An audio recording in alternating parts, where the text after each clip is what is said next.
instrumentos. Instrumentos o cuestionarios, que básicamente para los efectos es lo mismo. Y en esto son algunos elementos que hay que considerar. Primero que todo, bueno, los elementos para diseñar un instrumento, ¿verdad? Un cuestionario, la finalidad es obtener información de utilidad, ¿verdad? Que contribuya a analizar una determinada situación, un determinado problema y tratar de buscarle una adecuada solución. Entonces, bueno, el instrumento tiene esa finalidad. Entonces, el primer elemento a considerar es el problema, o sea, es una situación que se observa y que representa un obstáculo, el cual se le requiere dar solución, ¿verdad? Entonces, la idea lógicamente es que este instrumento apunte hacia la solución de este problema, ¿verdad? De una situación que se quiera resolver, de un aspecto que se quiera mejorar, ¿verdad? De algo así, ¿verdad? Luego, entonces, este problema se debe transformar en un tema. O sea, un tema es una propuesta de investigación relacionada con el problema observado. Eso es como la manera en que este tema se va a analizar, este problema, ¿verdad? Y ligado al tema es el objetivo. Tenemos un objetivo general. Todo tema se debe transformar a su vez en un objetivo general, que es un planteamiento a partir del cual se pretende dar respuesta al problema.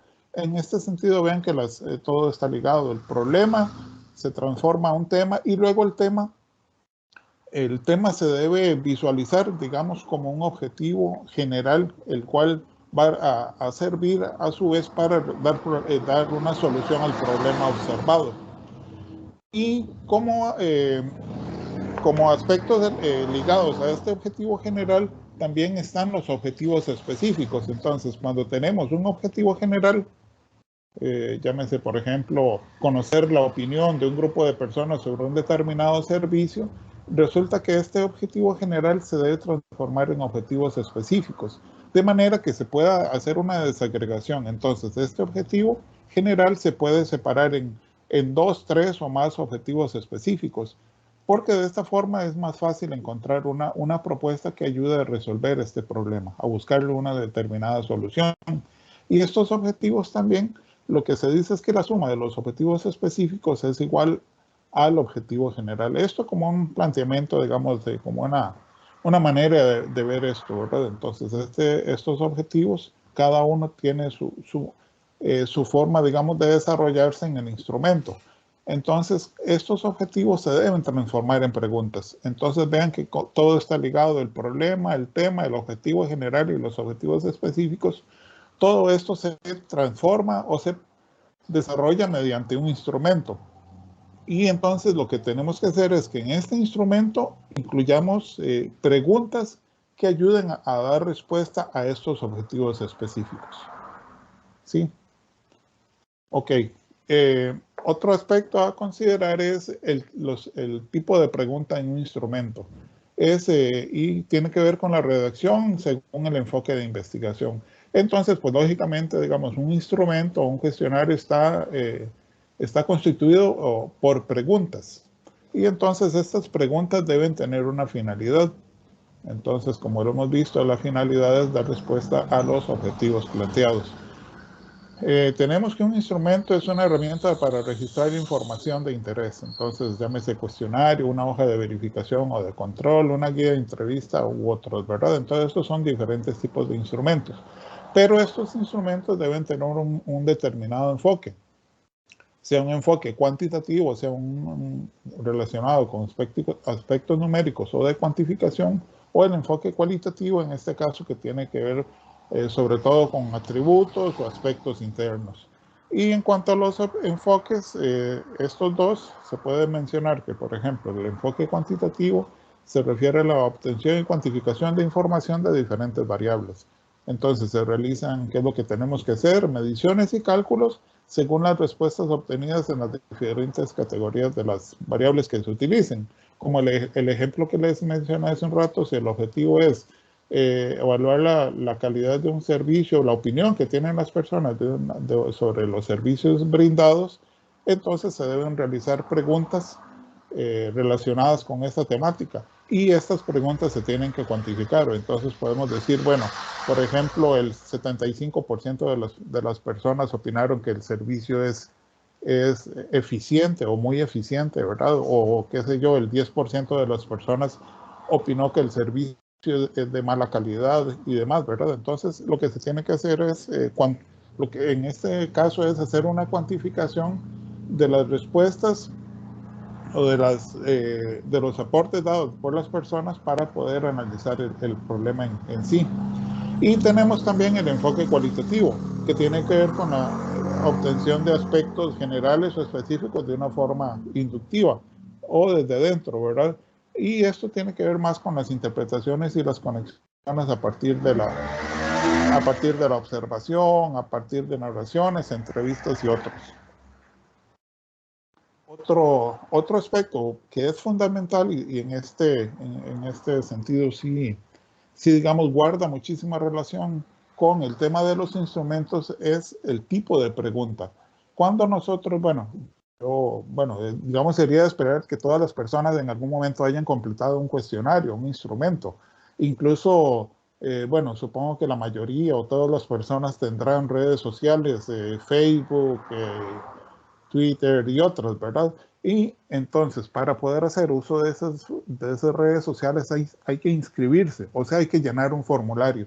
Entonces, vean que cada uno de nosotros probablemente en la vida ha llenado más de un formulario. Y los formularios o los cuestionarios, los instrumentos están compuestos por preguntas, pero no todas las preguntas tienen una misma característica o están conformadas o estructuradas de la misma forma.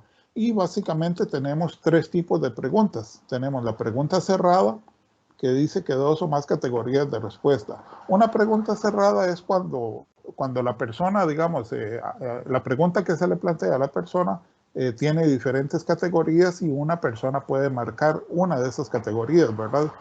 Entonces, por ejemplo, provincia de residencia, que son 7 opciones, ¿verdad? El cantón de residencia, que va a depender de la provincia, equipo de fútbol favorito, tipo de música favorita, tipo de lectura favorita, ¿verdad? En ese caso, vean que se hace una pregunta y la persona tiene va a encontrar opciones de respuesta de las cuales podrá marcar una. Y esta es una pregunta cerrada, ¿verdad? La persona no tiene que escribir nada. En este caso es cerrada porque únicamente con que la persona dé un check a alguna de las opciones o marque con X, por ejemplo, ya con eso se está respondiendo a esa pregunta. Hay una, por ejemplo, cerrada que podríamos decir que es de respuesta múltiple. Qué sé yo, cuando, por ejemplo, preguntamos tipo de lectura favorita, la persona podría marcar varias, entonces clásica, de ficción, histórica o demás, ¿verdad? Pero eso es como un aspecto de forma, porque en realidad se están haciendo varias preguntas del mismo tipo, de la misma categoría, pero se plantean como una sola. Sin embargo, no pierde el sentido de que es un tipo de pregunta cerrada, porque la persona lo que puede hacer únicamente es marcar. Entonces, ejemplos, bueno, ahí tenemos ejemplos: sexo, provincia, escala Likert, como elementos de satisfacción, ¿verdad? Y demás. Otro tipo de pregunta es la semiabierta. Es similar a la anterior, es una pregunta, es casi una pregunta cerrada, donde las personas pueden escoger una alternativa de respuesta, pero además se les brinda la opción o la alternativa de realizar algún aporte. Entonces, por ejemplo, tenemos, indique cuál es su grado de satisfacción por el servicio de cable o el servicio de internet. Y ahí se les pone desde muy bueno o muy malo, malo, regular, bueno y muy bueno. Y aparte de todo, se le dice justifique su respuesta cuando es malo o muy malo. Entonces vean cómo la persona puede escoger una alternativa de respuesta, pero tiene chance de brindar su opinión, de escribir, ¿verdad? En este caso es una pregunta semiabierta. Vean que es similar a la anterior, a la cerrada, pero existe esa opción de que la persona pueda incluir algún texto. Y el otro tipo de pregunta es la pregunta abierta. En este caso es cuando se le brinda completa libertad a la persona de responder. Eso es, en lugar de darle alternativas de respuesta como para que marque, sino lo que pasa es que se deja la pregunta abierta, ¿verdad? Como un ejemplo, indique cuál es su opinión sobre los servicios intrahospitalarios, por ejemplo, o cuál es su opinión sobre sobre la clínica de no sé dónde, ¿verdad? Sobre los servicios brindados por la clínica o el horario de atención de tal lugar, ¿verdad? Es una pregunta que simplemente se deja abierta y con espacio para que las personas respondan.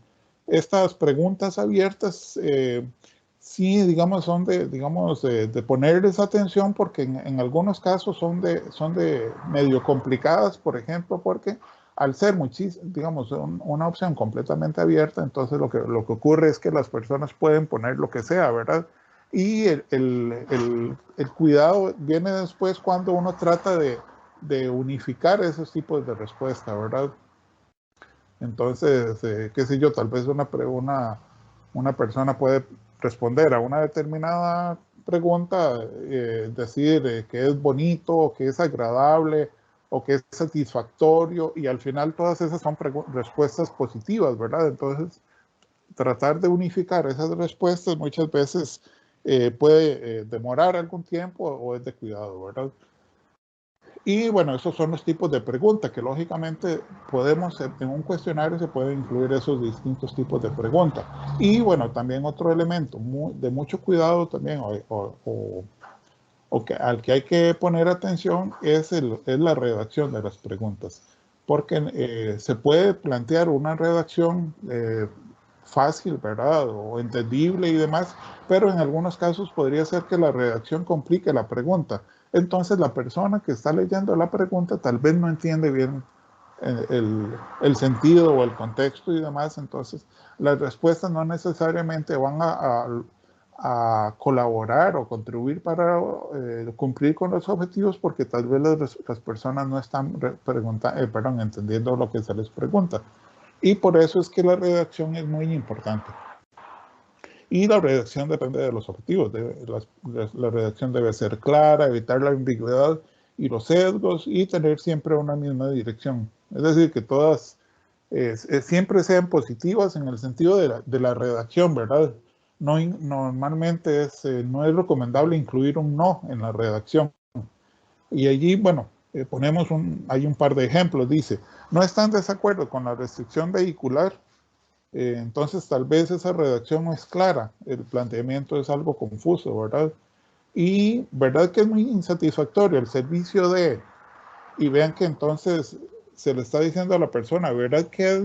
Y aparte de todo, insatisfactorio, ¿verdad?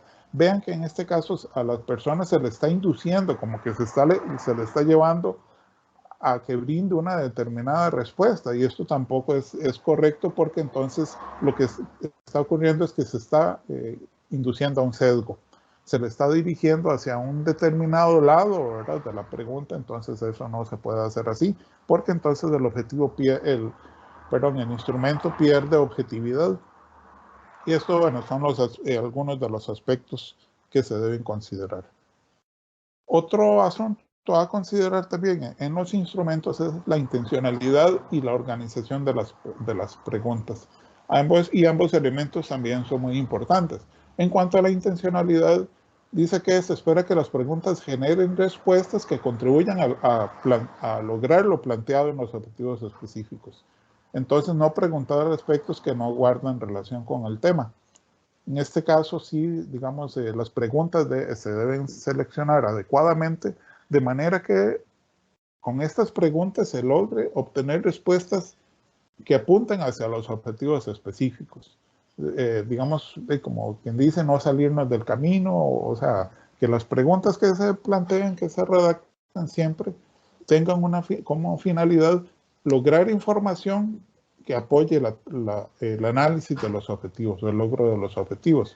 Luego, la organización también es muy importante. ¿Esto por qué? Porque se debe tener un orden en las preguntas. Ok, entonces estábamos con la organización. Entonces, como les decía, el orden es muy importante con el fin de lograr que las personas se ubiquen adecuadamente en el tema y en una determinada, digamos, transición, ir como agotando áreas de manera que se hagan preguntas relacionadas con una determinada área, luego pasamos a otra y demás, con el fin de facilitar que las personas se ubiquen y brinden sus respuestas conforme a esas áreas de interés. Entonces, en este caso, sí, la organización debe ser clara, debe ser sencilla y lo usual es que se organice por temas. Y bueno, algo fundamental también, y es un consejo que siempre es bueno tomar en cuenta, es que es más fácil hacer dos preguntas sencillas que una compleja. Entonces, si bien la redacción de las preguntas debe ser muy clara y demás, ¿verdad? Cuando no es posible lograr esto, si se quiere, digamos, obtener determinada información, pero el planteamiento de la pregunta no es claro, entonces lo que se podría hacer es tratar de transformar esa pregunta en dos, de manera que preguntemos primero digamos, una cosa y luego la otra, ¿verdad? Entonces, que las respuestas estén ligadas, pero esto es para lograr facilidad en la interpretación de la pregunta. Entonces, como les digo, es mejor hacer dos preguntas sencillas que una compleja. Y luego, otro aspecto muy importante a considerar son las preguntas sociodemográficas, porque estas preguntas sirven para poder analizar las respuestas. Entonces, por ejemplo, podrían haber factores que determinen una respuesta u otra, una categoría de respuesta. Por ejemplo, el sexo, la edad o el rango de edad, el estado civil, el lugar de residencia, la escolaridad u otras variables de este tipo, ¿verdad? Relacionadas con las características de las personas, pueden ayudar a explicar las posibles diferencias entre una respuesta u otra, ¿verdad? Entonces es importante la incorporación de estas variables sociodemográficas o preguntas sociodemográficas para el análisis de los datos. Entonces, por ejemplo, se me ocurre que la calidad del servicio de Internet, por ejemplo, bueno, pueda depender del lugar de residencia. Entonces, si en un determinado lugar puede tener una menor calidad del servicio de Internet, entonces las respuestas sobre este servicio van a depender del lugar de donde vive la persona. Entonces, eso podría ser un factor que afecte, digamos, la calidad, la opinión sobre la calidad de un servicio. Otro aspecto a considerar es la validación de los instrumentos. En este sentido, todo instrumento, como les digo, les repito, debe estar orientado a obtener respuestas que contribuyan a lograr los objetivos propuestos. Y para que esto sea correcto, lo usual es, o lo recomendable por lo menos, es que los instrumentos sean validados. ¿Esto qué significa? Que sean probados previamente. Entonces, normalmente esta prueba se le denomina una prueba corta o usualmente una prueba piloto. Lo que se hace es que se elabora el instrumento, el cuestionario, y se le puede pasar a una, dos o a otras personas. Entonces, porque esto es lo correcto, lo recomendable, porque podría ser que uno considere que el instrumento es claro y está ordenado y demás, pero esa es la opinión de uno y es porque uno lo ha elaborado y uno lo ve así, ¿verdad? Lo ve sencillo, muy claro, muy ordenado y demás, pero podría ser que no sea así, o sea que, digamos, el orden de las preguntas no sea el correcto, ¿verdad? O podría ser que las preguntas no sean claras o que las categorías de respuesta también no sean claras. Entonces, por ese lado sí es muy recomendable realizar una prueba piloto o una prueba del instrumento. Entonces, eso es recomendable porque es más sencillo, por ejemplo, corregir un error previo a la obtención de la información. Entonces, si yo no pruebo el instrumento y yo lo aplico a una población X, ¿verdad? A una muestra X, podría ser que posteriormente encuentre que hubo un error y si ya se pasó al instrumento, va a ser muy difícil hacer esa corrección. Pero si previamente se hace la prueba, se pueden detectar esos errores y que sea más fácil remediarlo antes de llevar el instrumento a la práctica. Entonces, eso es una buena práctica, hacer una socialización de los instrumentos, de manera que estos se prueben antes de aplicarlos ya a la población de interés. Esto es simplemente, digamos, la idea es como pedir a otras personas que los revisen y que los prueben con el fin de que hagan observaciones en cuanto a la fluidez, el vocabulario, el contenido, las alternativas de respuesta y demás. Entonces, esto es relacionado con la validación de instrumentos. Otro aspecto, bueno, tal vez ya menos, digamos, menos de forma, pero más de fondo, es el consentimiento informado. Entonces, esto es que en algunos casos es necesario brindar los detalles del estudio y obtener la aprobación previa de la persona participante para poder hacer uso de sus aportes.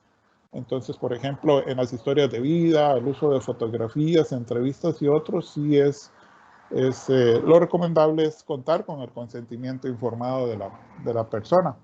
Y otro aspecto a considerar que también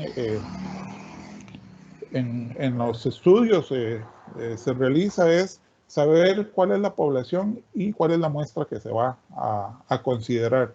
Entonces, la población es el total de elementos que poseen las características de interés y de las cuales se desea obtener información.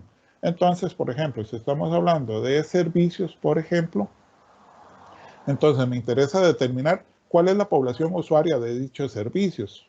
Entonces, cuáles son las características, sea por edad, por lugar de residencia o por horario, por ejemplo. Entonces, me interesa conocer, determinar cuál es la población de un servicio, por ejemplo, el servicio de biblioteca. Entonces, si es la biblioteca pública, por decir algo, de Curridabat, entonces, bueno, ¿cuál es el área de atracción o la población que son los usuarios reales o potenciales de esa biblioteca? Entonces, podría ser que, bueno, la zona de atracción sea todo el cantón de Curridabat y que la población sea básicamente personas menores de 65 años. Entonces, eso es bueno conocer cuál es la población que es usuaria digamos, de los servicios que se quieren evaluar. Y en cuanto a la muestra es una parte que se selecciona de esa población y esa muestra puede ser representativa o no, es una porción de esa población. Entonces, cuando hablamos de muestra, tenemos la población es el total de elementos. Entonces, por ejemplo, el total de personas usuarias. Pero normalmente podría ser difícil o a veces imposible poder contactar o obtener, digamos, las respuestas o la participación de toda la población. Y lo que se hace es obtener una muestra.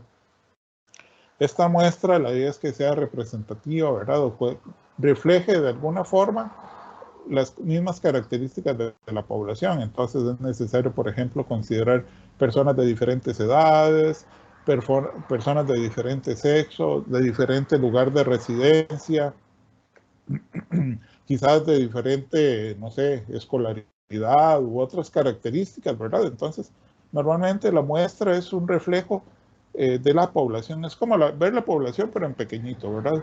Y en este caso la muestra, la idea es que no necesariamente hay que contactar a toda la población, sino que muchas veces con una muestra es suficiente para obtener los datos de interés y datos válidos. Y otras veces también, como cuando también porque la muestra debe tener un determinado tamaño. Pero cuando no se sabe, digamos, cuál es el tamaño recomendable de la muestra, lo que se hace muchas veces es realizar una prueba, una muestra piloto, ¿verdad? Entonces, lo que hacemos es seleccionar un grupo inicial de personas, normalmente se recomienda entre 30 y 40 personas. Y una vez que se aplica el instrumento a esas personas, ya se podría determinar a partir de las características que se observen, determinar si es necesario ampliar esa muestra inicial. Entonces, se contacta a 30 o 40 personas, se aplica el instrumento y después de eso se determina si es necesario ampliar la muestra considerando a otras poblaciones, ¿verdad? O a otros grupos, ¿verdad? Y bueno, y una característica de las muestras es que son probabilísticas o no. ¿De qué estamos hablando cuando se menciona esta característica? Una muestra probabilística es cuando digamos, todas las personas se seleccionan y tienen una determinada probabilidad de ser seleccionados. Entonces, qué sé yo, por ejemplo, si se está evaluando un servicio y se tiene la lista de usuarios, pues sería muy fácil porque esa va a ser la población. Entonces, yo selecciono la muestra a partir de ese listado. Pero muchas veces no se cuenta con esa población, ¿verdad? Entonces, no se puede perdón, entonces, si tenemos ese listado, digamos, todas las personas tendrían una misma probabilidad de ser seleccionadas. Qué sé yo, si son 1000 personas y se seleccionan 100, cada una tiene una probabilidad de 1 de 10 de ser seleccionados. Pero en algunos casos no se puede hacer una muestra de ese tipo. Entonces, lo que se hacen son muestras no probabilísticas. Y lo que procede, digamos, qué sé yo, cuando se hace una selección según el criterio de la persona que está haciendo la investigación o el estudio, ¿verdad? Entonces, qué sé yo, contacta a personas cercanas, personas que considera representativas o que le pueden brindar información que sea útil para el estudio, para la investigación que se está realizando. Y ejemplos de esos podría ser, por ejemplo, un estudio a profundidad, historia de vida u otros tipos de estudio, ¿verdad? Y en este caso no tienen un tamaño mínimo, digamos, de muestra que uno pueda, digamos, considerar. Entonces, bueno, estos son los